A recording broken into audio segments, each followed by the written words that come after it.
Are you tired of the constant hassle of keeping your BOTM raptors stood up? Constantly having to deal with their loose, floppy joints that can't even hold a medium-sized 50% cocoa dark chocolate coated espresso bean.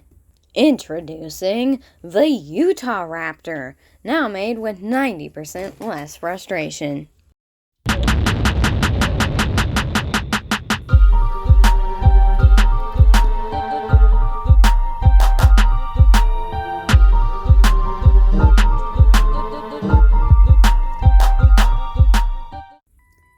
Hello everyone, and welcome to the review of the Beast of the Mesozoic Utahraptor ostrommaysi.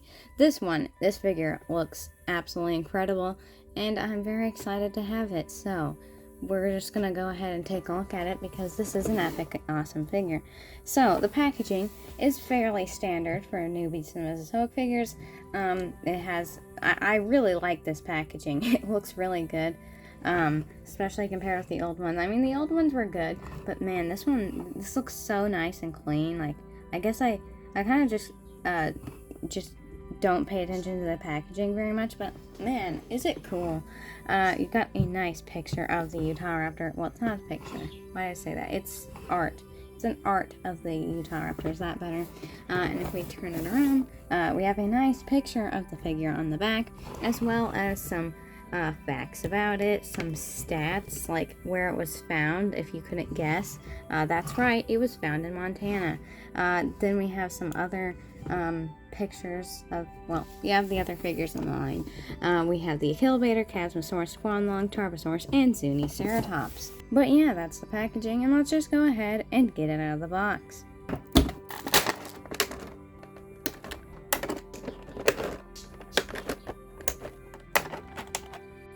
First of all, we have the collector's card, and you can see some amazing art of the Utahraptor chasing an iguanodont, I think.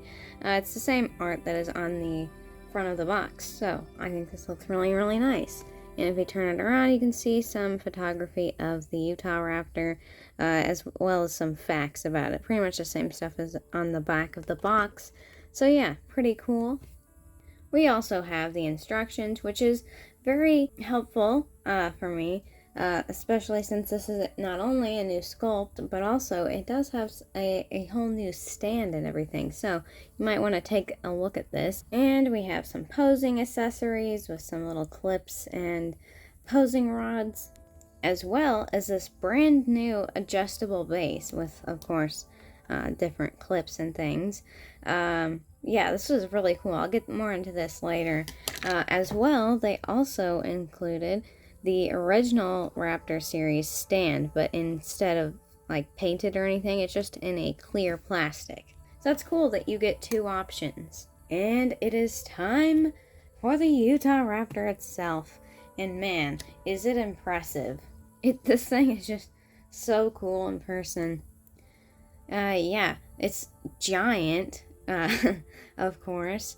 It's so long. Like the tail, when I got the tail out of the box, I'm like, man, this thing, it's so wide, and it's also super long and also heavy. Like this figure is just already giant, but once you add the tail onto it, it just becomes so giant. It really brings it all together. That tail is really impressive. So, I guess we should just go ahead and take a look at this one. So, up in the head here, you can see it is sculpted out very nicely with all sorts of different paint details. I believe this is based on a juvenile harpy eagle. The Cyberzoic one is based on an adult harpy eagle. I couldn't find really much information on this one. I'm not 100% sure if it's based on a harpy eagle, because they don't really have this brown that it has, maybe like partially inspired. I'm not 100% sure. That's just what I could find. But you can see in the face here, there's some browns and dry brushings of different like shades. The eye is very interesting because it's not like a very vibrant color. It's almost just white with maybe just a tint of green or blue. it's very interesting, and I actually kind of like it. The sculpting on this one is actually really, really interesting, almost like a different style than most of the recent Mesozoic figures.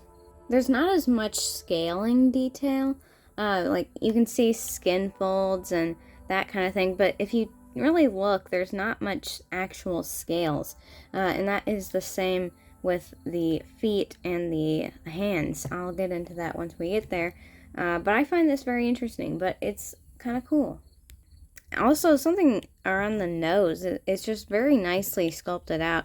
I really like the detail added into there. You can see around the eye there is also sculpted very, very nicely with some feathering around the face. Inside the mouth here, if I can get it open all the way, you can see it is also sculpted very, very nicely. The tongue there and the teeth are sculpted individually. The feathering going back into the head is sculpted really nicely, and I like the feather sculpting in this one. This one is very interesting compared to some of the other feathered beast and Mesozoic figures.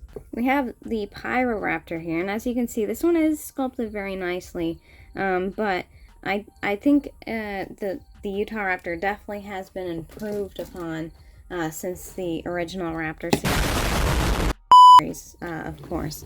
With almost a scaly, leafy appearance, if that makes any sense. I really like it. I think it looks very nice. And for context, why my voice has changed maybe is because I recorded the first part of that video in the morning, and let's just say my brain wasn't fully functioning, so I was saying, yeah, it wasn't that entertaining, and I thought that it was pretty bad, and I'm not going to bore you with that, so you're going to get this instead. Haha, you get cut off in the middle of the review, you don't get to see what was rest, except I'm going to be trying my best to copy the rest, and it was really just a review, so it doesn't really matter that much, because it's all the same. So, the body is this brown color, of course, and it has a very nice dry brushing of different colors of browns, like orangey almost brown, which I think looks very nice. And on the top here you can see that cream color dry brush on top. I really like the cream on top of the brown. I think it just really makes it look good. I was also mentioning that the top of the head has I think it's a wash actually. I was originally thinking it was painted on top of a darker color, but I think it's actually a wash. And the tip of this is the same brown color. It's like dry brush, so it looks very nice. We have some more dry brushing in the arm here. As we go down into the arm, you can see the brown color continues, and we have a stripe of white along the wings. And the middle section of this wing feather here is, on this part of the wing, it's like a orange color. It's almost, yeah, it's like an orange color. But on this part, it's like that same brick brown. I don't know why they changed it on this, but it's not that noticeable. The hands are painted in a sort of a muddy orange color, if that makes any sense. It's not a vibrant color at all. It's just kind of like orange or yellowish. I don't know. The underside of pretty much everything, the underside of the legs and everything, the arms, are all the same cream color with a wash of brown to really make those details stand out. Looks very nice, just nothing fancy. The legs here, as you can see, we go into the legs with this brick brown, and it sort of just continues as that regular brown with no dry brushes or anything, so it's not that fancy. The leg then continues with the cream color. In the foot is, well, I was originally going to say it's like dry brushed on top of a reddish color, but I think it's actually a wash. I'm sort of leaning towards wash now. It looks sort of washy, but I'm not an expert at paint identification, so I'm just going to say that it is a wash. And something cool about the claws is you might have noticed that, well, they don't look as normal as usually. So normally they're just painted in a solid black gloss paint, and this one, you can see it actually has a little bit of gray on it, and I think that looks really nice, and it's a little fancy, something a little different. At least as far as I know, they haven't done this. So yeah, that's pretty cool, and I hope they continue doing that because I like it. The top of the tail, almost as we're getting into the tail, although this part above the hips looks very nice because I always like the lighter colors being dry brushed on top of the darker colors. I just think it really makes it stand out and look realistic. We get that same cream color running into the tail, and then once we get out into the tail, it is striped, which is very nice looking. I mean, just look at this. How beautiful is that? The underside, however, is the same cream color, but once we get out into the tail, wow, it's like all dry brushed. And look at the sculpting on it. Just look at the sculpting. It's so beautiful. Look at that. Look at that. It is like, wow. I mean, just look at it. Just look at all the details.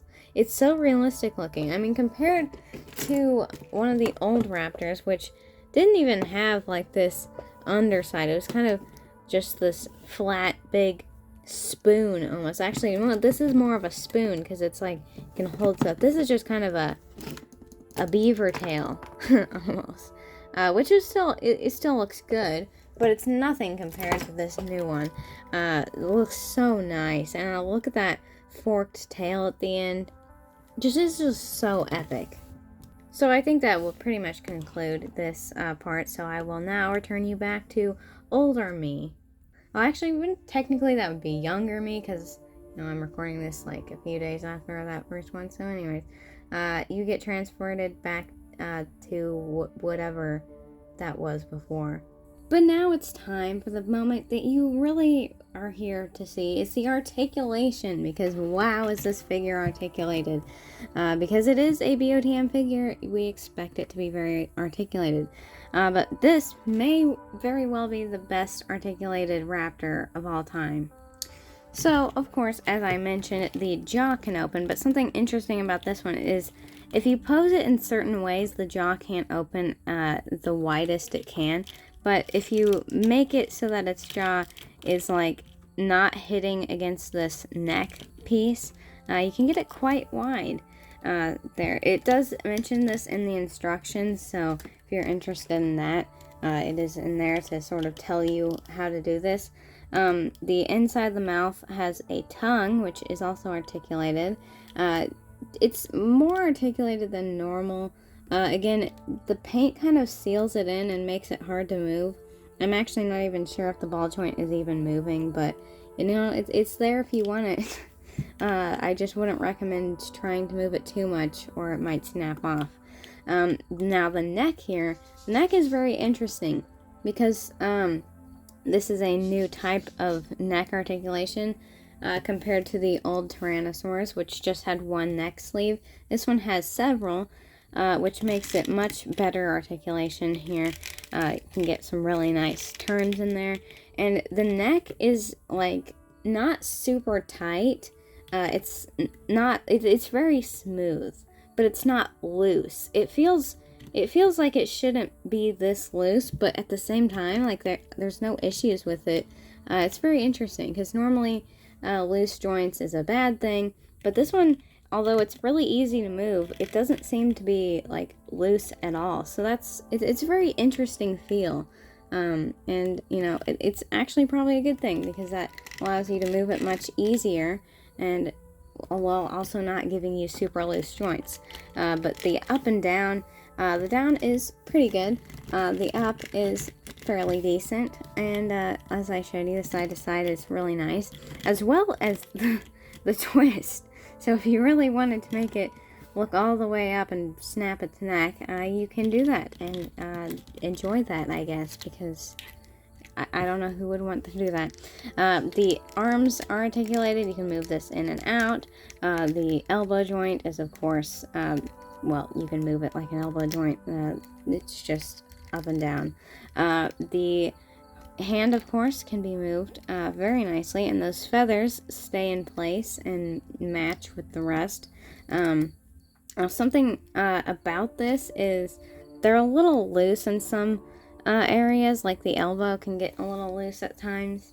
So far, it's not been a huge issue, but something I've noticed is when you open this wing, it does look really nice because you can make it move all the way up and it still stays connected, which is really cool. But if you wanted to like make the hand close all the way in, it does start to get visible, this piece of plastic here. So just be aware of that. You can't really get so much articulation as you may have wanted, but you know, most of the time it's fine. I don't think you really want to make the arm close in as much as like that. So it's not a huge deal, just something I thought I would mention. As well as the waist articulation here. This is really good. The side to side here is fairly decent, but the up and down, like you can get some really good poses. It can be crouched down or looking up.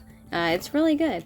The hip articulation here is very interesting. It's almost got a case of the Utahraptor where it wants to move, but it kind of gets caught on that peg in there, and it kind of just makes the entire leg thing move. So as you can see, if I try to wiggle this one too much, it moves this leg as well. So just be aware of that. Don't try to force it or anything.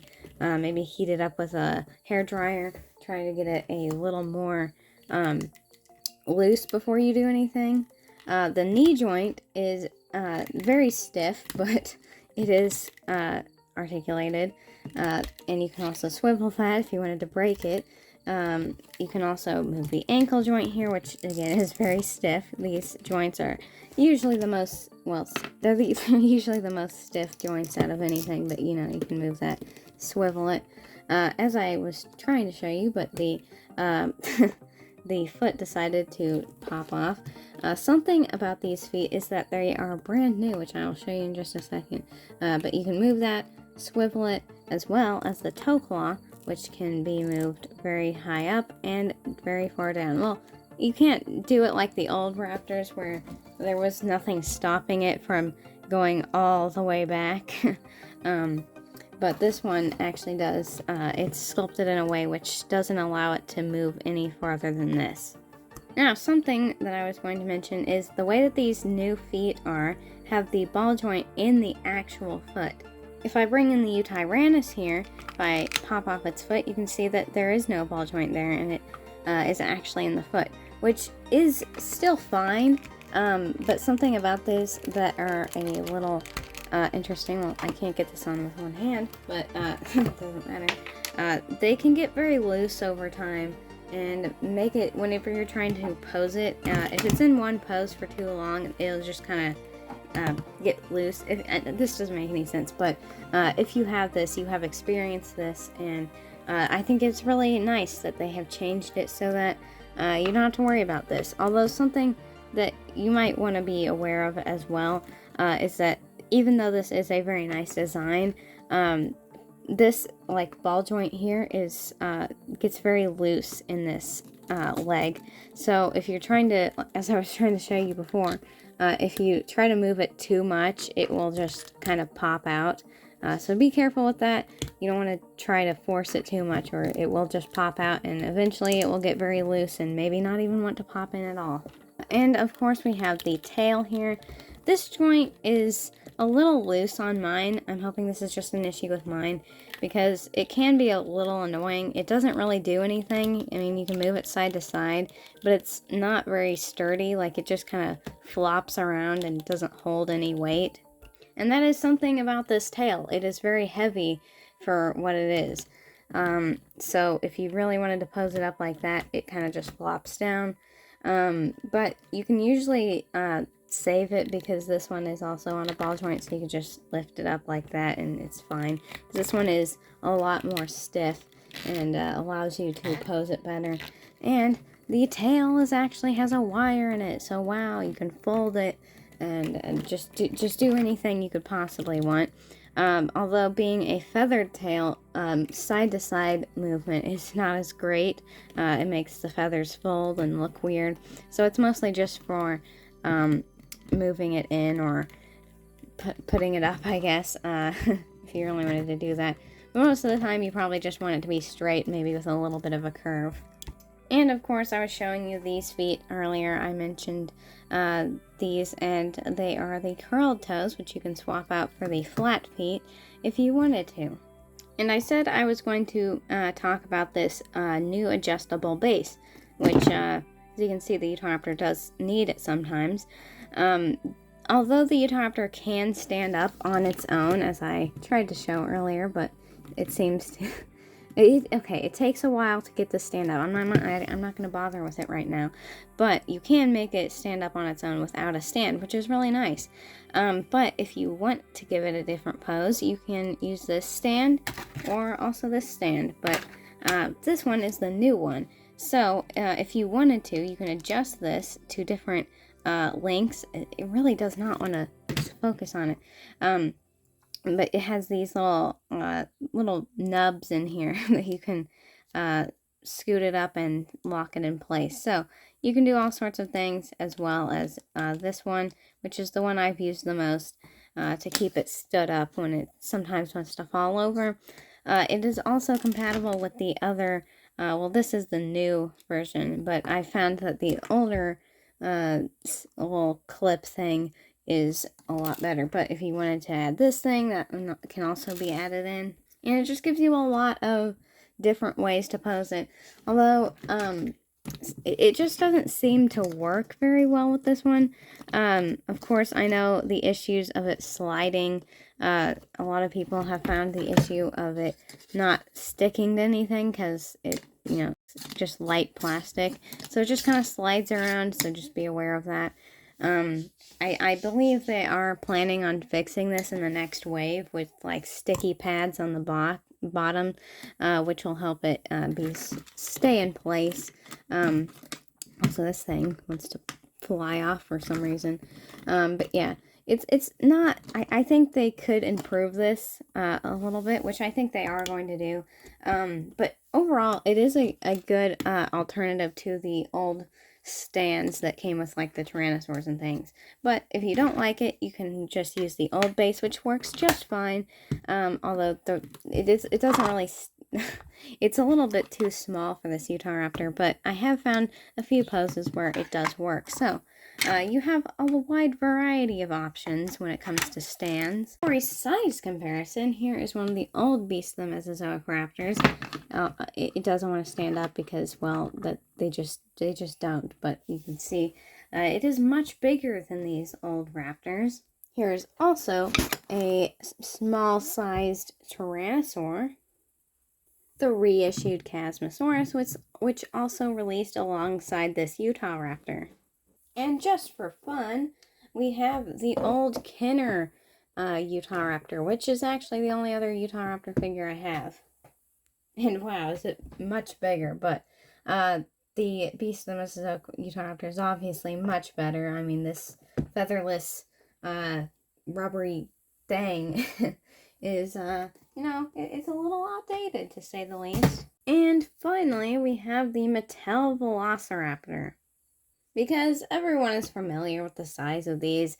You've had one at some point or another, or maybe you haven't, but I'm pretty sure you know about what size they are, so there you go.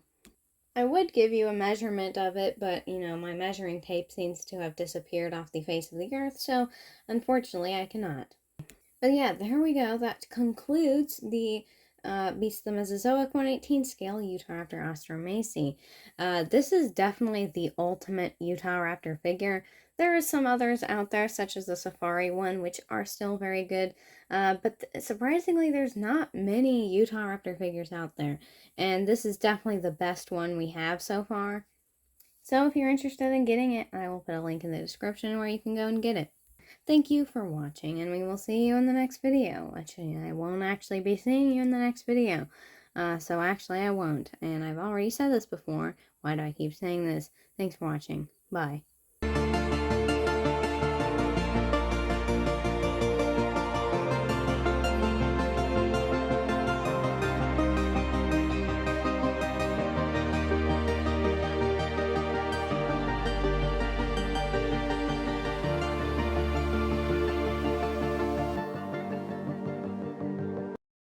Actual picture. What I was trying to say, picture and figure at the same time. My brain. It's not braining. The arms are, well, the hands, I mean, are that, bleh. What is it? This is color. What is color is it? What is it? Tell me. It's like a, what is this color? Tell me. I can't do this anymore. I can't stop acting like this is a serious review. This is some kind of like a gross mustard color, okay? That's what it is. Why do I do serious reviews? I can't do this. This is not me.